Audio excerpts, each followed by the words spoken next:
Welcome everybody to The Deep. This is a new podcast that James McMillan and I are doing where we're going to delve deep into different topics around consciousness and spirituality and what it means to be human and trying to find our way in this world. So I'm really excited. Today is the first episode, and we're talking all things Jesus. So, most definitely, that presence or that energy is here. So, we're going to talk about what Jesus means to both of us. We're going to talk about how he came through for us in many different ways. And we're also going to talk about what it means to be connected to Jesus. So, thank you very much, James, for being here. Do you want to give yourself a little introduction for those who don't know you? Sure, yeah. Thanks for having me, Nicole. And sounds pretty official. But You weren't expecting that. started going into it, I was like, "Whoa, this is real. This is like this." I I loved it. didn't know I was going to say that until I said it either. Don't worry. I know you're a pro. That's really good. I loved it. Uh, yeah, hi everybody. I'm James McMillan. I'm coming from just north of Byron Bay in Brunswick Heads, and yeah, I live up here. I surf. I'm an artist, and I do some energetic healing work. And yeah, and Jesus is your homeboy.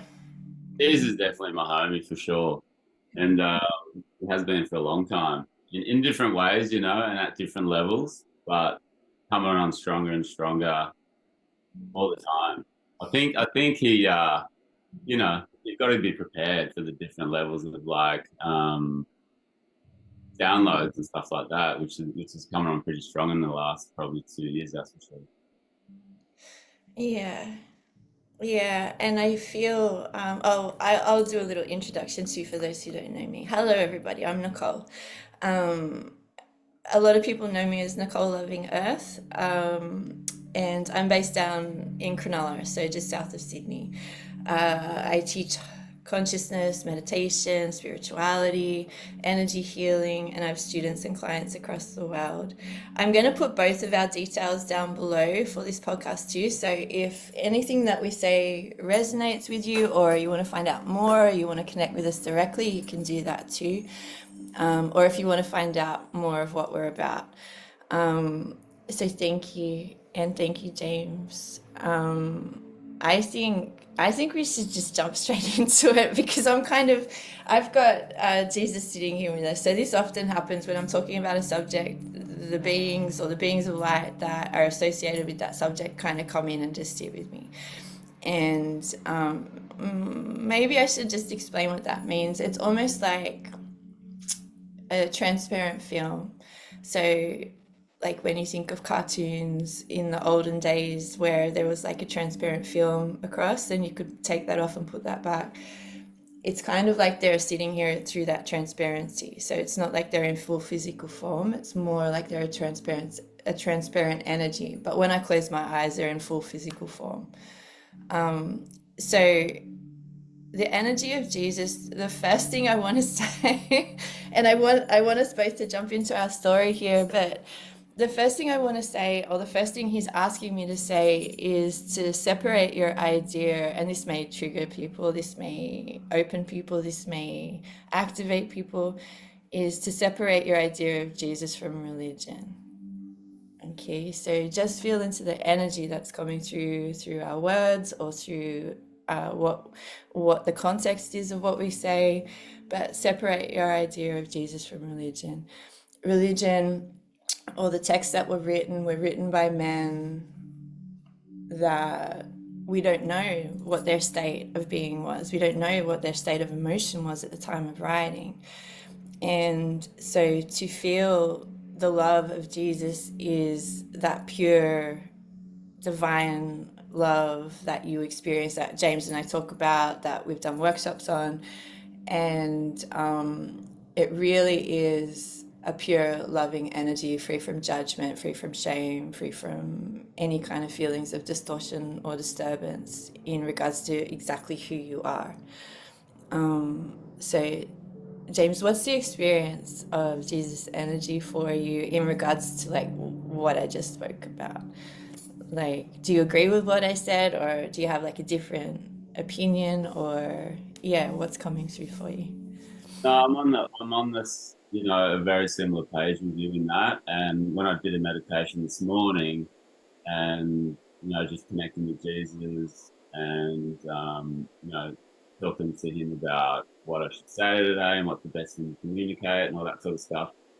I just remembered a recent conversation I'm having with an old friend from Cronulla that I grew up with, and he's recently, I guess, I don't know if the term still gets used. He's a born again Christian, I guess you'd call it, and he's been recently talking to me. Every time I do a post on Instagram about something spiritual, he comes at me and says, "But are you a Christian, James? Like, and do you know what the first commandment is? And do you believe in the Bible?" And like, always hit me with questions. This has been ongoing for about 6 months, and that's been fine. And I've been answering his questions and stuff like that. But I just had to tell him the other day that, look, where you're at now, I was probably at 20 years ago, and my journey with Jesus has been very long, probably 40 years. And I respect and appreciate where you're at, but my experience with Jesus is not like yours. So that's is that okay? Is that okay with you? Because like I I guess I experienced Jesus outside of religion for sure. And this morning when I was in the meditation, Jesus reminded me that the Bible was written by man, and if there's a chance for man to be a tiny bit corrupt or a tiny bit, whatever, depends what his end means are, like that might happen. And I do believe what's in the Bible, but there's some things in there that don't resonate 100% with me either, and yeah, so I kind of agree with what you're saying, and I'm on a similar page too. Um, but yeah, so my Jesus story, yeah, it started a long time ago, I guess, when I started going to a little Catholic school. And that was my first introduction. There were statues everywhere of Jesus and Mary, and being born in the manger with the animals around and three wise men and all that sort of stuff. And it was really impactful, especially a bit later on when I was in primary school. I became an altar boy, you know, and I used to wear like a big long red dress thing, and like a white thing on top. And I was the guy that walked out with the gold cross, you know. It's like the bell would ring and then I'd have to walk out with the cross and like go across the altar and stand there next to the priest. And there was all these moves you had to do at certain times when the bells ring or when the priest did this or that or whatever. And it was pretty hard actually to get it right. And I made lots of mistakes, but I don't think it mattered in the end. And yeah, that was my kind of introduction, I guess, to Jesus and that whole world. And I guess through school, it just sort of sat in the back of, in the background of everything. And then in high school, it was always still there. And when I was in my sort of mid-teens, I guess, going to high school, and we'll go to church stoned, and, and that was, you know, I didn't know, whatever. I was just being a stupid kid. I was from a broken home, and that was one of the things we did. Not go to church stone, but dabble in smoking weed and stuff like that. And um, yeah, so that went all the way through to year 10, I guess, when I left school, and it was always just a religious thing. I had my Bible, and my mum was into Jesus, my grandmother was into Jesus, and my sister was, and my whole family was really in a Catholic way. So it was a really cool introduction. I guess it was a formal, theoretical introduction, maybe not a spiritual one, I wouldn't say, and probably not experiential at that stage. Yeah, okay. Yeah, it's interesting because it's letting me reflect on how Jesus was for me growing up, right? So before I had the experience of his like divine energy. So the state, well, different for me. I was raised Greek Orthodox, and we were pretty laissez-faire with religion. So it was like Christmas or Easter, or there was always a big pomp and ceremony. Of course, christenings or weddings or funerals, and I think I wasn't raised in a religious household, most definitely not. But I still loved going to church. Like I loved it because Greek Orthodox churches are so like ridiculous. It's the color, it's like the smells of the incense. It was like the chanting, like all of this would like awaken something within me, even though pretty much every scripture and everything that was spoken was like 100% Greek. So I would only, and because it was all chanted, everything was like extended. So it was kind of like nothing that I ever completely understood the words, but I understood the feeling that it ignited within me. And like the artwork that is in a Greek church is like ostentatious, it's like all big gold artifacts and gold framing and these like vibrant colors. And so for me, even as a child, I loved being in church. I would always want to sit up the front. I'd always want to be a part of it.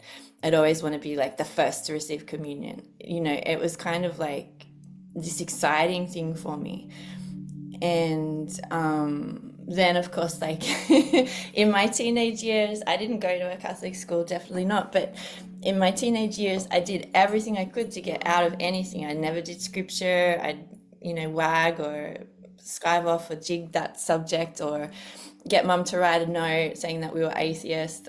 And even into my 20s, I remember I had this like candy pink rosary beads, plastic rosary beads that I picked up at some op shop, and I'd wear that like as a as a necklace. These rosary beads, I wore them everywhere, but they were like baby pink.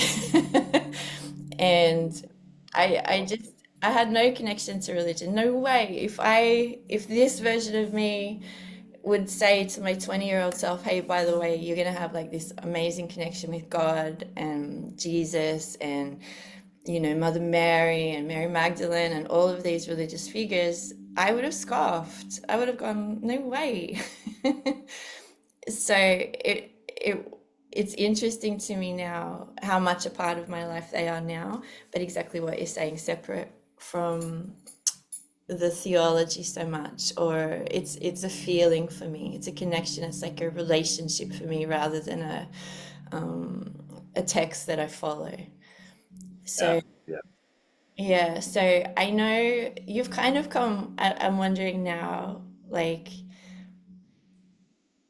well, is there anything that you want to add into what I just said before No, we probably a lot of things. Like they bring up a lot of things in me too, like especially the stuff about the church because I actually loved walking into this. We had this big church in like this town I grew up in when I was a little kid. Had this huge church called St. Joseph's, and it was probably like a Greek Orthodox church. It was huge and like awesome and just like almost chic. Like had all the like all the windows around the side that were coloured with like all the steps of Jesus walking towards the cross and dying on the cross, and the huge altar, the painted ceiling, like it was gorgeous.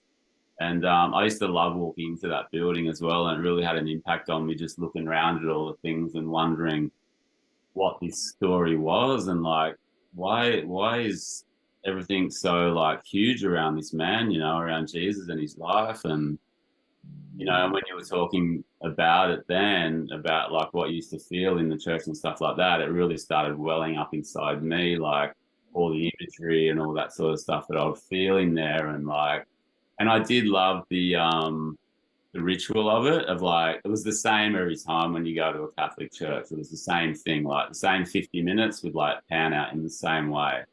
And the only difference would be with the word that the priest gave on that day, what he would talk about from the Bible. And he'd like move from the altar to the pew to give the word. and then back to the altar to like the body of Christ, and you take the bread and all that sort of stuff. Um, that's very different from the church that I went to when I moved to Byron Bay, which is called New Earth Tribe. I'm going ahead a bit here, but I'll go back as well. But just to show you the difference of the churches, um, this one was like in a hall in the main street of Byron Bay. And when I first moved up here in the end of 2005, I'd just written a book, and my book was published, but I was also selling at the local markets. And I was a bit lost up here, you know. I was trying to find my place, trying to work out the culture, and like, what is this up here? Because I've been in Cronulla my whole life, which is very different to Byron Bay when you sort of live here and experience it. And I was living on a mountain up high behind Mullumbimby by myself in this like timber and glass cabin, which is what that's about actually. That's what the painting behind me is about actually. It's about where I used to live. And yeah, and I'd come down, do the markets and do my things in town. Then I'd go back up to the mountain and I'd spend days there just painting and meditating. And yeah, just I was by myself a lot. And after the markets one day, I came down through Byron Bay and I was driving this little crappy Subaru with all my market stuff in the back with mud all over my car, driving down, just like trying to work out my place in this town. And I heard this music coming from up on my right hand side from a balcony. And I parked my car and I looked up and I could just see some people through a window with their hands above their head like this. And I was like, wow, this sounds interesting. Something about the sound of the music was like resonating with me. I parked my car and I got out, went across the white road, walked upstairs, and I looked through this door. I just followed the sound of the music to the room, and then there was this glass door. And when I looked inside, I saw about 100 people with their hands above their head, and they were all singing, you know. And I was like, "What's going on in here?" And that was all spread of people, from like little kids to like elderly people, heaps of sort of people, you know, from 20 to 50-year olds. And there was like hippies and like well dressed people, and like almost everyone had no shoes on. And I was like, whoa. And I just opened the door enough to get my head in there and have a look. No one looked at me because most people had their eyes closed, and they were all singing about God and Jesus and stuff like that. And I was like, whoa, what's this? And I just didn't even worry about going back down and locking my car. I just like slipped in there and stood down the back, and the words are up on the screen, and I started singing. And I ended up spending 2.5 hours there, and that became my church for the next 9 years. And the experience of that was so different to my experience, you know, in the actual church building, you know, back in my sort of really early, you know, younger years and early teen years. Um, so yeah, two very big differences about, you know, the experience of you know, Jesus, and the experience of like being with a group of people and worshiping God and that sort of thing. So, but back to like the teen years, I when I was about 18, I went to a party in Cronulla, and I had my girlfriend and I had my first car, and we were into drinking and we were into drugs, and we went down to the party at Barony Bay Road down the very end in a really nice house, and a lot of people there that I knew, and you know, we had a few drinks and we delved in some amphetamines and stuff like that, and yeah, we got pretty out of it. And I think this might have been before drink driving or maybe around the drink driving thing or whatever, but I think it was, you know, I just lived down the road, so I was like, oh, it'd be fine just to drive home. So at about 3 o'clock in the morning, when I thought it'd be fine to drive home, um, me and my girlfriend jumped in the car and had this beautiful old HP Premier with blue with a white roof, and we started heading down Barony Bay Road towards Caringbah. And apparently I was going pretty fast, and I leant down to change the tape the tape on my tape deck to put some music on. And as I looked down to change it, probably took a bit longer than I thought. By the time I looked up, I was on the footpath and my car went 80 kilometers an hour into a tree. And we hit the tree so hard that the seat ripped out of my car, like the full long bench seat where 3 people could sit, lifted out and pushed us through the windscreen and then brought us back into the car. And then we were like unconscious. And by the time we opened our eyes, there were some people standing around looking at the car, and I had blood on me, and my girlfriend had blood on her, and she was on acid at the time, so she was really freaking out. But all I knew was that we had to get out of there, so I grabbed her, and we just got the hell out of there and walked all the way to Caringbah Hospital. And anyway, we did the whole night there, got stitches and everything, went home, and I remember the next morning I woke up. Well, I didn't actually wake up, so I didn't sleep, but I mean, the sun rose and I was sleeping on the floor and my girlfriend was on my bed. And when I woke up that morning, when I sort of, the sun rose and I kind of came to a bit, I guess, because I didn't sleep because of, I think, the drugs that were in my system.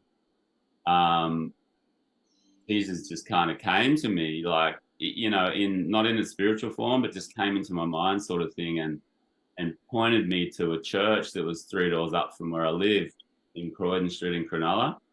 And he just was kind of like, just go to that church.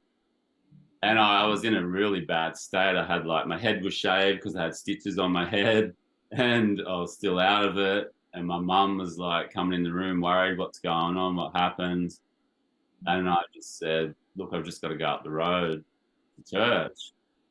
And I went up there and I met, I went into the church, and that day during church, I met this guy called Peter Woods. He's from Cronulla, and don't know if I should say his name, or we can talk. It's too late now. But he ended up being a lifelong friend of mine, but he was, he'd been a Christian his whole life, and he still is now. And that was a big turning point in my journey with Jesus, for sure. Like that day. There's a lot more after that, but let's hear from you. Yeah, I feel like what you're saying there, like when he came to you and was like, get yourself to church.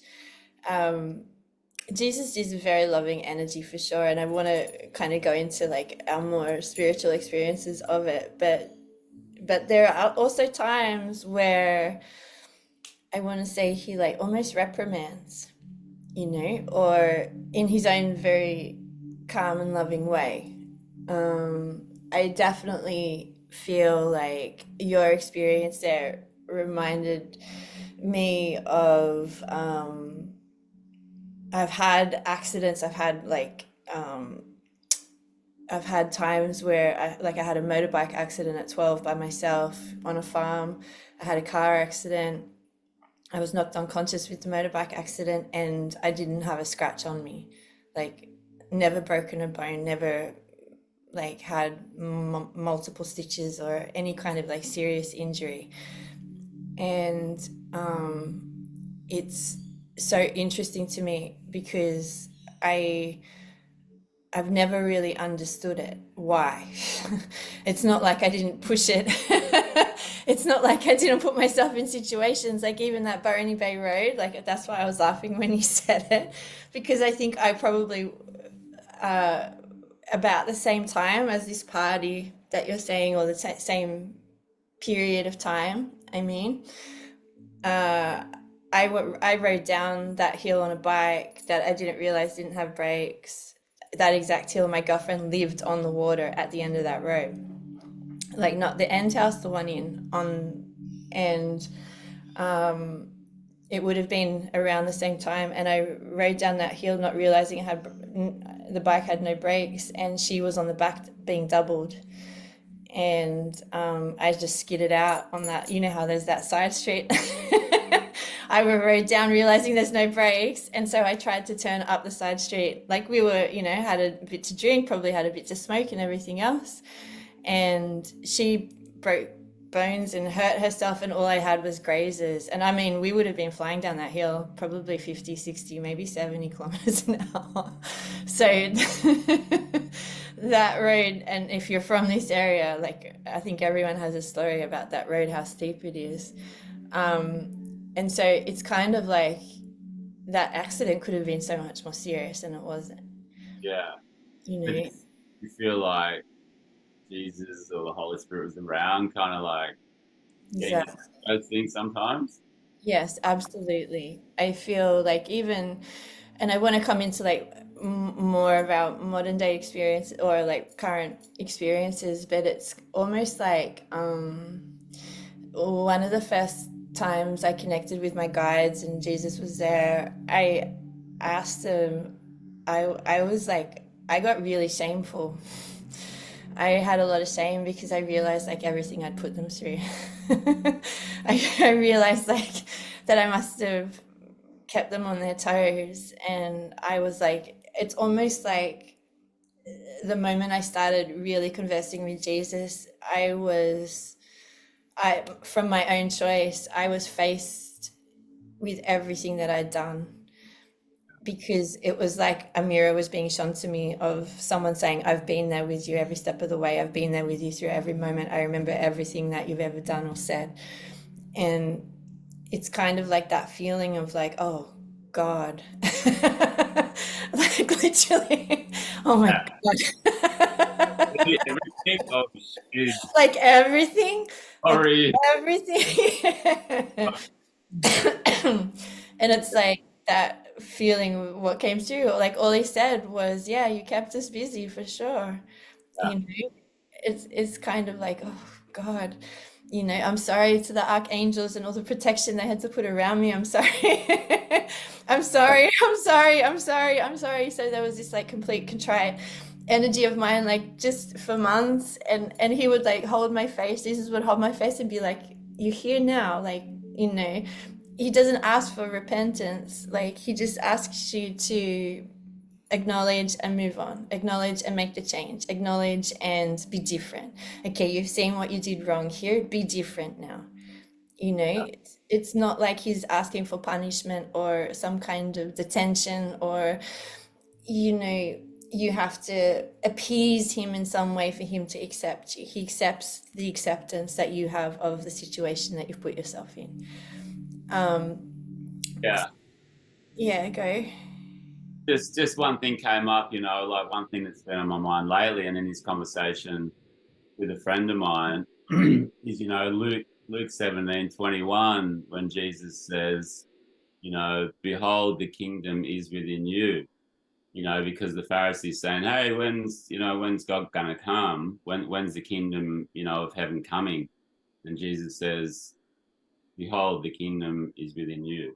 And it's like, Jesus knows the kingdom's within us, and it's up to us, like, to bring that kingdom, to bring heaven to earth. The kingdom is within us. So however you want to be in your life is the level you're going to be at in the kingdom, like in the kingdom of like the way you feel, and the way other people feel your energy, and what you can bring to other people in your energetic work and stuff like that. And I know that I learned that, the hard way, and through the same way you did, by being accepted time and time and time and time again, and thinking, what is this? Like, why am I continually accepted?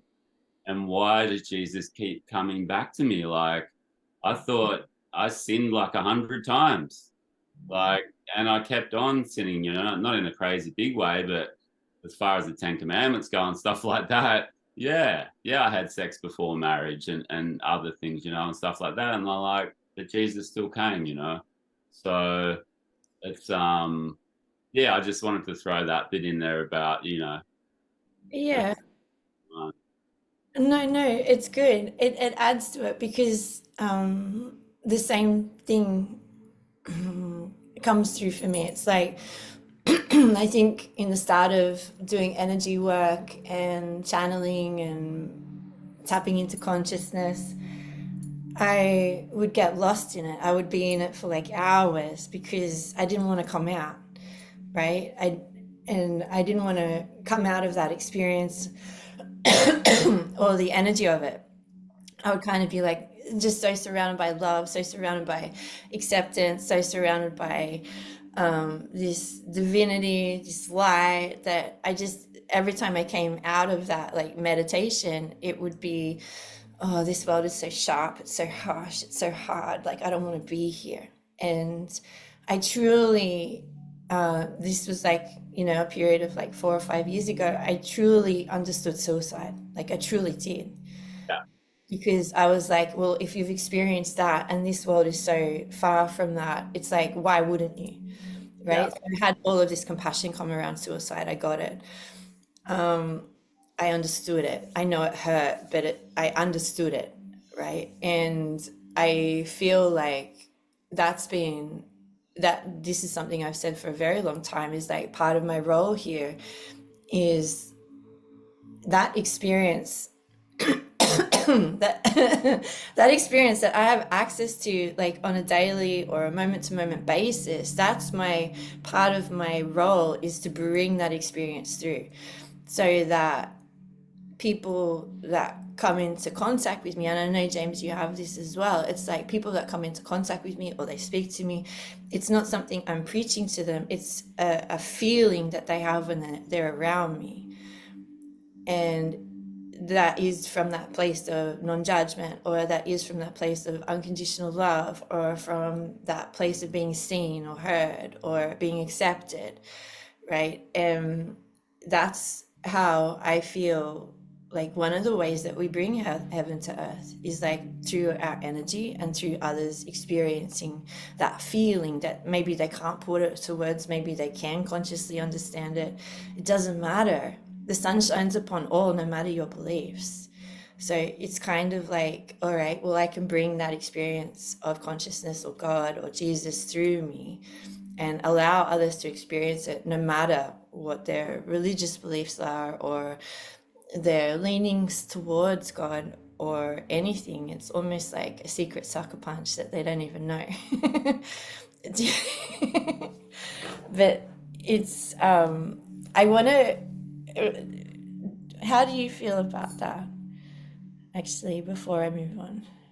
Yeah, no, that's like I definitely have those experiences for sure. Like either from other people like giving me feedback, but not feedback in a formal way, but just things they would say to me. And also I experience it when I'm around other people as well, like certain other people. There's not that many, but I definitely know when I'm with some people and I feel like the presence of something around, I'll kind of understand what that presence is and what direction it's coming from, whether it's like a Jesus kind of presence, or whether it's like a Buddha kind of presence, or whether it's like a Krishna kind of presence, or whatever it is, or Mary. I definitely feel it in their energy, and I have the pictures of who it is that's like influencing. Who is, I'm so curious now. Who is it that you feel in, like around me without me? Like Mary, Jesus, and just a bunch of other crew that I don't know. I My don't. posse. I don't know the rest of My your. entourage. I mean, I met a couple of them in a couple of conversations we had. You know, we've like said, "Oh, who do you see around me now?" And I describe the person, the being, and you're like, "Oh, yeah, that's blah blah," and I'm like, "Oh." So, yeah, I'll definitely have that feeling around people, and sometimes see places they might just have been or things that they're going to do next. Um, and then for me, yeah, people, will come back and say some things to me afterwards, like, about the conversation or whatever, or if I get to know them better, like, thanks for being like this towards me or bringing this to the conversation or to the table or whatever.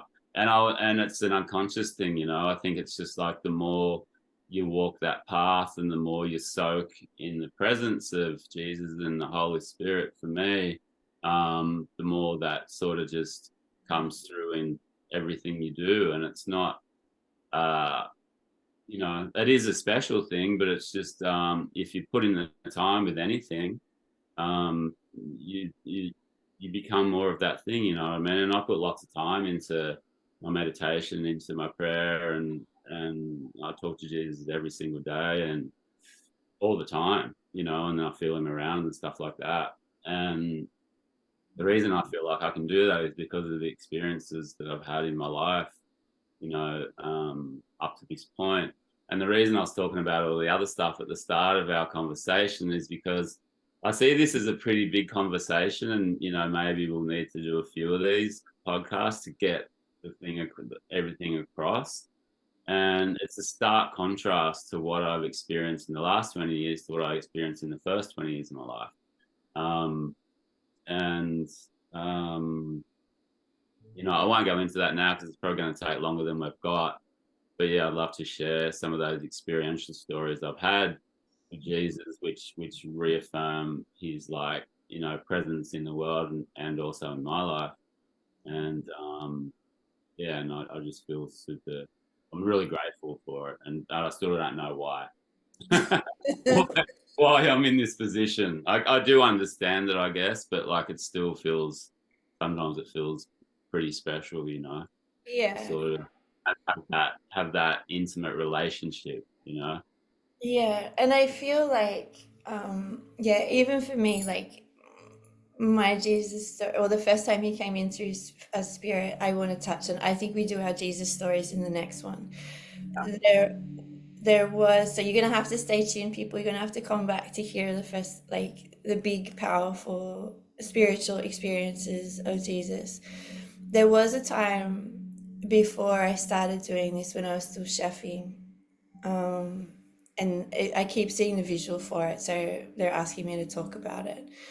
Um, and I was a chef for like 20 years, and it was one afternoon after I'd finished work, and I'd gone down for a surf just here at Allura, and I was sitting, and it was like right on sunset, and I was like meditating. You know, I was a single mom.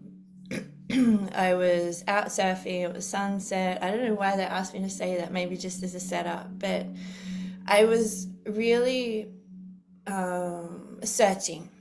I was searching for who I was, searching for my role, searching for, like, I just had, and I speak about it in the book as well. I had this like agitation that I wasn't living my life. And I'd had it like my whole life, not a frustration, not anything like this. It was just like this like faint whisper of agitation that I wasn't living the life I was supposed to, that my life was supposed to be so much bigger than what it was. And I don't mean bigger in a way of fame or things like that. It was like my life was meant to be bigger. And I was sitting out in the surf, and it was one of those like autumn sunsets where the light was just absolutely incredible, and it was like every kind of pastel, like purple and pink and blue, and you know there was green and orange and yellow, and it wasn't like I was witnessing it, it was like I was in the color. It was like I was sitting out in the ocean and the colors surrounded me, and I couldn't stop crying. I was out there by myself. I just couldn't stop crying. I'd stopped surfing. I was just like floods and floods of tears at the sheer awe and beauty of what I was witnessing. And I have to say it was like 5, 6, 7 years ago. And I was literally, I came in and I was still crying, and I tried to take a photo of it, but the moment had passed, and it's never going to be captured the same in a photo when you're in something like that. Like you just can't. And I realized like at that moment, it was like the start of like my true awakening. Like I'd always been intuitive. I'd always like, knew what people were going to say before they said. It was very rare that someone surprised me in conversation. I had like, it was like my intuition was just like at seedling stage, whereas now I've got like an oak forest. So, or, a hardwood forest. It was like literally just like the seedling stage. And I realized like in that moment in the ocean by myself, I had met God, right? And I felt the omnipresence, and I felt that connection, and I felt that experience, and it wasn't something I could verbalize. And it's happened a few more times for me, that a similar experience like that where I'm literally suspended in color, and it feels like that first time I was crying tears that were for, perhaps for a lifetime, because it was like such an experience that I didn't think it could ever be repeated, and I didn't think I could ever speak of it. And then when I first started working with people in energy work, that's when Jesus came through. But I know that we're on a time schedule here, and I feel like that vision, each of us have experienced a feeling of that awe or that wonder or that beauty of the world. And sometimes it's solo and sometimes it's with others. But when you have it, there's no discounting it. Like, it's yours. Mm. Yeah. Mm. Yeah, it's so special. I'm feeling it. Yeah, I'm feeling it. I'm right back there. Like it's like I'm here, but I'm there. And it's only Yeah. literally like what, 300 meters from my house. But it's literally I think when I started practicing and when I started doing energy work, I questioned why I was here, like in Cronulla, in where I physically am. I was like, you know, exactly, I should be up in Byron, I should be up the coast, I should be overseas, I should be somewhere else, like somewhere that's actually more spiritual, somewhere that is more accepting of this kind of person, somewhere that is more accepting of this kind of work. And the thing that they kept saying and they keep saying and they still say even to this day is, you are where you are supposed to be right now because we need you to bring it here. So, and I didn't feel like I was the person to do it back then, and I didn't feel like I was strong enough to do it. I didn't feel like but it just keeps showing up time and time again that when, and like James, uh, I'll be completely honest, I was a rat bag. If there was trouble with a capital T, I was the T. It was like, I was a rat bag. I was into it. If you had a plan, I was down. It was like, and I never was caught and I never got into trouble, and but I was like part of some of the like craziest, wildest plans that as a teenager around here.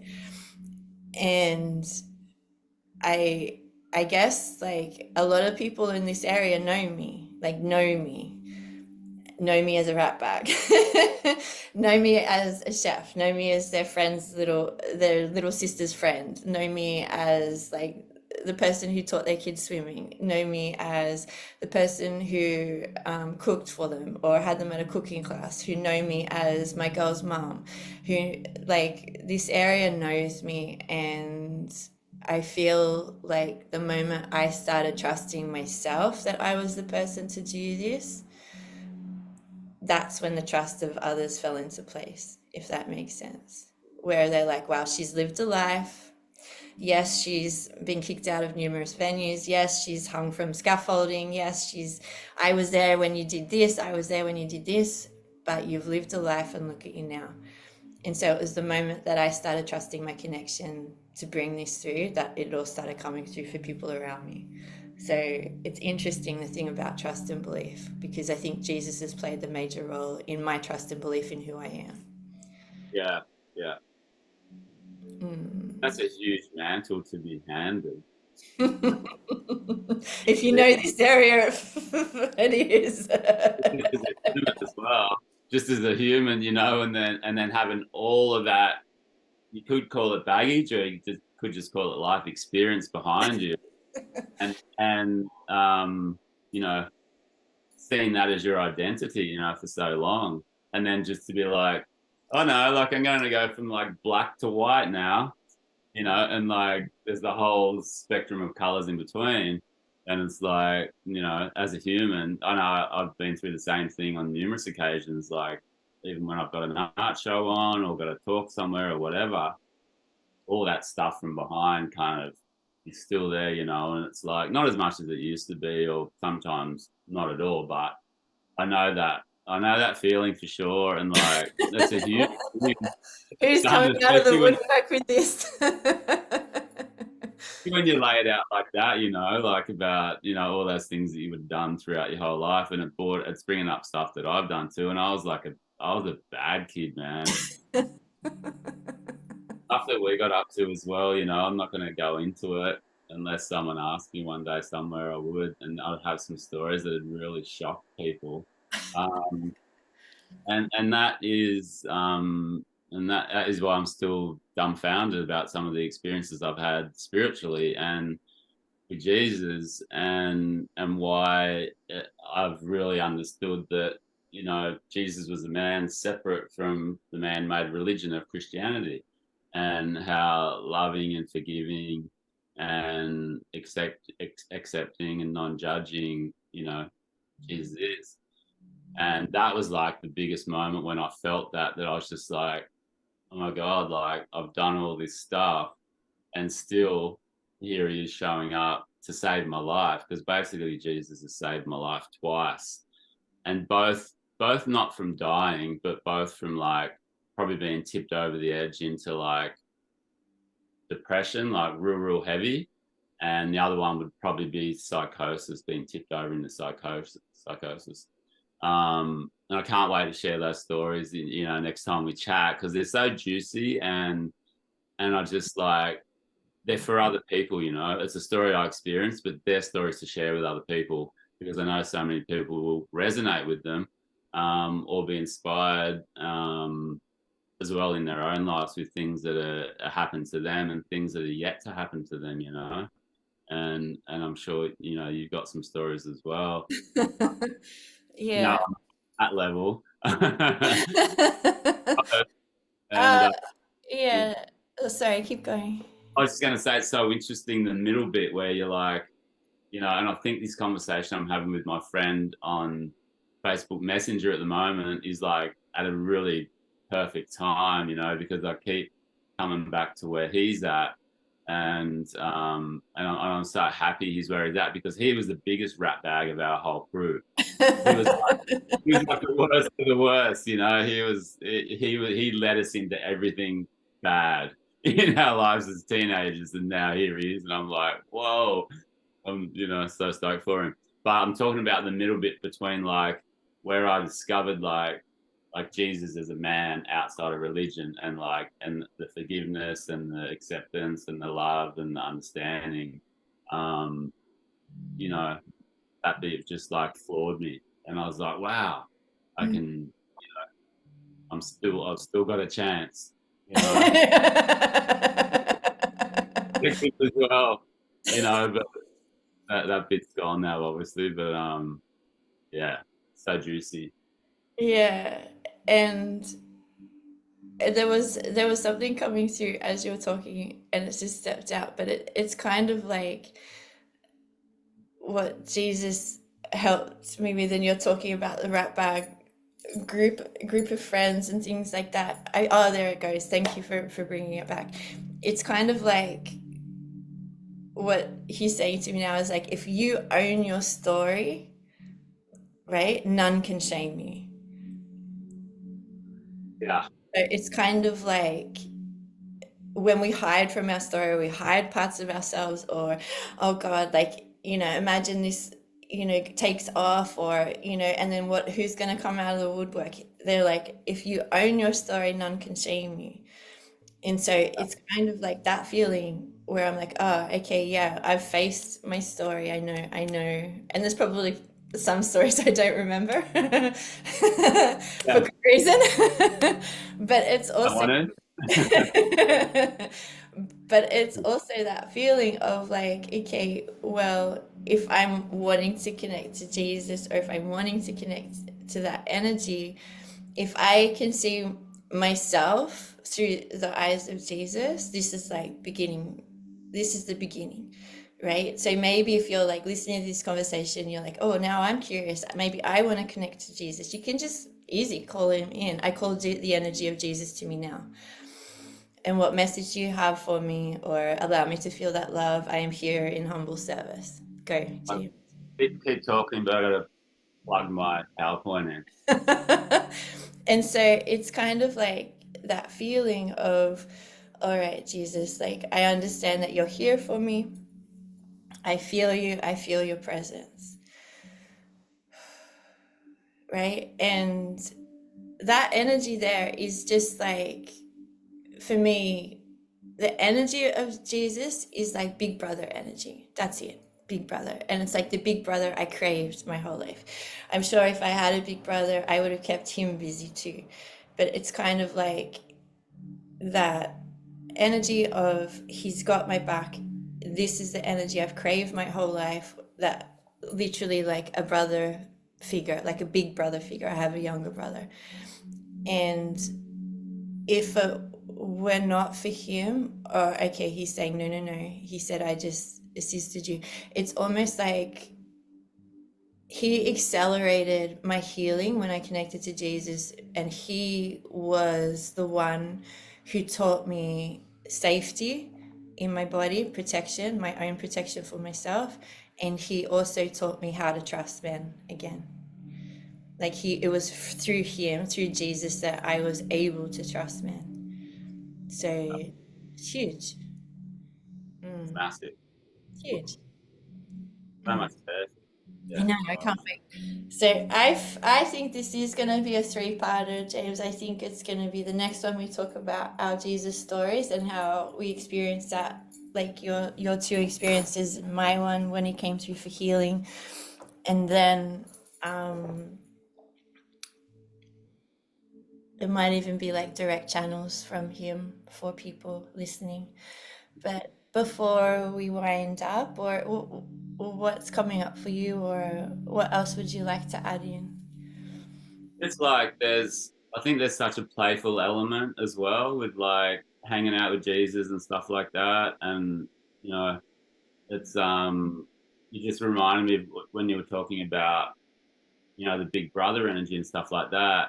I just thought of like this prayer I say every time before I go surfing, which is almost every day. And I think we shared it one day on the beach. Yeah. Um, you know, it's just like I always say this prayer, which is, you know, it's usually when I'm at the water's edge and I'll say, you know, I'll just like close my eyes with my surfboard and be like, oh, yeah, thank you, Jesus. Like, thank you for everything above me, below me, before me, and within me. Thank you for the future. Thank you for the past. Thank you for the first. And thank you for the last.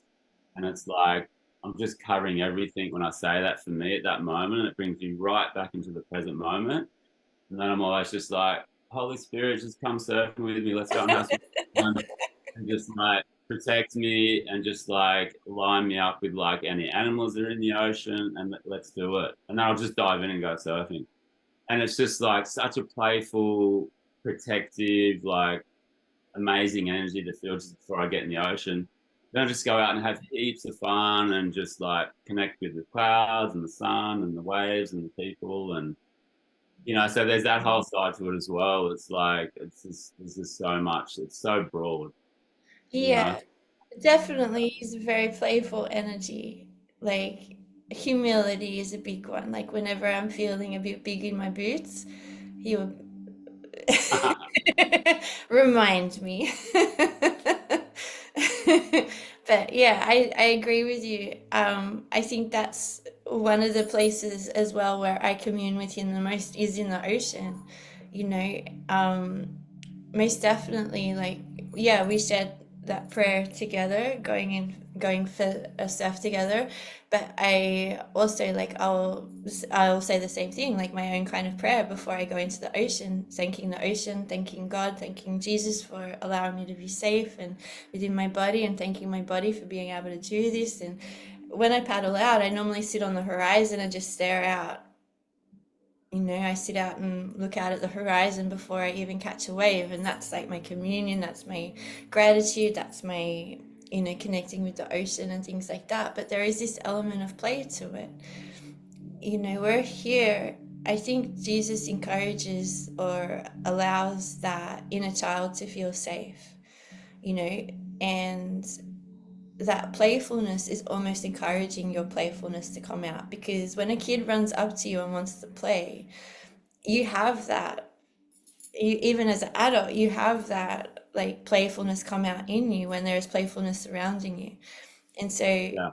the energy of Jesus, I feel like the only way that we reach higher levels of consciousness is through our own inner child energy, that fearlessness, that curiosity, that playfulness, that, absolute belief in our imagination, our visualizations, our intention is pure. It's like all of that energy that you feel from children is the way that we access higher realms of consciousness. And so for me, being in that place state isn't mean that I am not mature or not focused or not serious about the work that I do, but there is always those energies that support me: curiosity, playfulness, exploration, Yeah. fearlessness is the big one for me too, being fearless with this. So yeah. mm, Yeah, that's cool. That's you reminded me just then. Like, I know we're going to wrap it up about an hour-ish, but like, you just reminded me of another thing from like the Bible, which is like when Jesus says, we need to be like the children to enter the kingdom of God. And I think the explanation of all those words and all those things is like can be looked at in all sorts of different ways. And the way you just said it really expresses that part so beautifully, I think, and just pretty on point, I'd say. Yeah, that was so cool. It's so yeah. cool to hear all these parts of your experiences and stuff. Yeah. So what's been the biggest thing for you, like that you found out about me today, other than or you knew about the rat bag? I love the best part, and is probably like the riding down the hill with no brakes, like because I did the same, and I hit the gutter and went over the handlebars and Well, my landed. girlfriend went flying over the top of me, and I like skidded out and went along the road.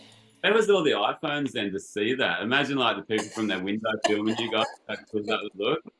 Because I No went over the phones, handlebars. no videos back then. I know. I landed on the grass and nothing happened to me. I was like, boom, whoa. And the thing is, my middle son did the same thing on Christmas morning on a scooter at the bottom of Grosvenor Crescent near DLRCL Cronulla, where I was in my later years too, and he hit the gutter, went over his handlebars, and landed standing up. Yeah, so no, but like apart from the break, going down the hill and all that sort of stuff, and not having breaks, just hearing your like, I guess your experiences, your deeper experiences with Jesus and like how they play out in your life, which I haven't heard a huge amount of today, but I've seen those from just getting to know you and stuff like that as well. And like, I guess through doing these podcasts, I'm getting to know you more as well. And I hope, through our stories that, I'm looking forward to other people hearing them and seeing what comes from it. Yeah. See, I don't think either one of us had thought about that. That yeah, we're doing this new podcast called The Deep, and we want to go deep into topics like spirituality, like surfing, like consciousness. We want to talk about these topics. I don't think either one of us actually realized that we're going to learn more about each other. Did that halfway through. I was like, just talking to Nicole here, having a chat. Glad we lined um, and it inspired me to like do that in other areas of my life too, like make time for people and like, hey, line up, let's have a chat. Because sometimes in these formal situations, like this is not real formal. It's 6 a.m. everybody, and but yeah, you do get to know a person a lot more, and yeah, it's been really cool to share this space with you. And thanks for organising it and coming up with the deep. I love the name of it. I'm looking forward to going deeper on like all these different subjects. Like I'm just so looking forward to it and so pumped for it. Yeah, me too. Yeah, I think it's going to be interesting, like how they evolve. So it might be that each subject that we do is three parts, which I kind Yeah, of like the idea of too, because Jesus loves three. So it's kind of like, all right, well, think about that. If this is something that's of interest to you and you've liked this podcast, know that there is going to be a continuation of this subject, right? Where we actually have time to open up and let a subject bloom.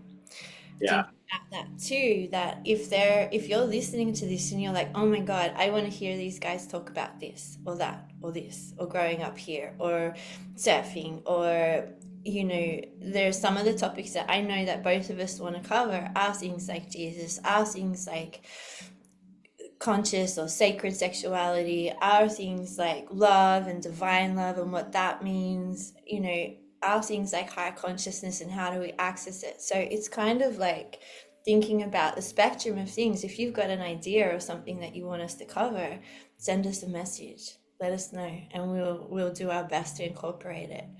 So James, is there anything that you want to finish off on, or did you want to channel a message from Jesus? For me, or for everyone listening, I don't mind. I'm putting you on the spot here, but I know you're open to No, give us a couple of, just give us, you don't have to give us like, give me 10 seconds. it. All right. So, Seconds. what I would love to say just to finish off is thank you as well for agreeing to do it. Thank you for being open. Thank you for trusting me. You know? Mm. Yeah, I'm just seeing Jesus with open arms and just like a little grin and just like, all conversation is welcome, all people are welcome. And yeah, just that. I'm just, it just saw the image of him just like this, just like all welcome and just kind of Open arms. open arms. I think it's about open arms and acceptance. Hmm. Yeah. Yeah. Yeah.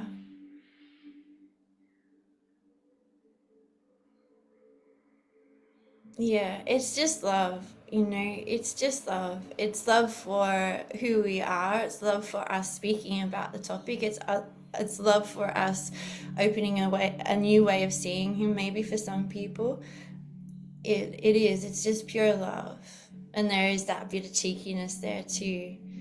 So yeah, I'm interested to see what the next two open up because I think that once I start channeling him as well, but giving the backstory of how we came to this feeling, how we came to this energy, how this energy came to us, Yeah. giving that backstory will just open this up even more. So I'm super excited. I- Mm, I'm also aware of what you said at the very start that this could like, trigger people, open people up, all those different things that are going to happen to the things we say. And I yeah. know some of the stuff I've shared and will continue to share probably wouldn't have ever been shared before, Mm. about people that know me and people that don't know me as well. So yeah, looking forward to it. Thanks so much. You're welcome. I would have to say the same. This is going to be a side of me that people haven't seen before. So I'm excited. So, us going deep, just know that it's like we're going deep about ourselves as well. It's not just like in the topic. These are going to be, I don't want to say exposing, sharing very private experiences that perhaps nobody's heard of from us before. So you're going to have to stay tuned. And for any questions, reaching out, the contact details are below in the podcast. And if you are wanting to work directly with either James or myself, I've put our ways of connection down below too, through websites or Instagram and things like that. Thank you so much. I can't wait for the next one. And thank you all for listening. And I love you. And I love you so much. And Jesus loves you. And James loves you. And we all love you. And there's just so much love. So thank you, thank you, thank you. See you next time, guys. Thanks. Thank you.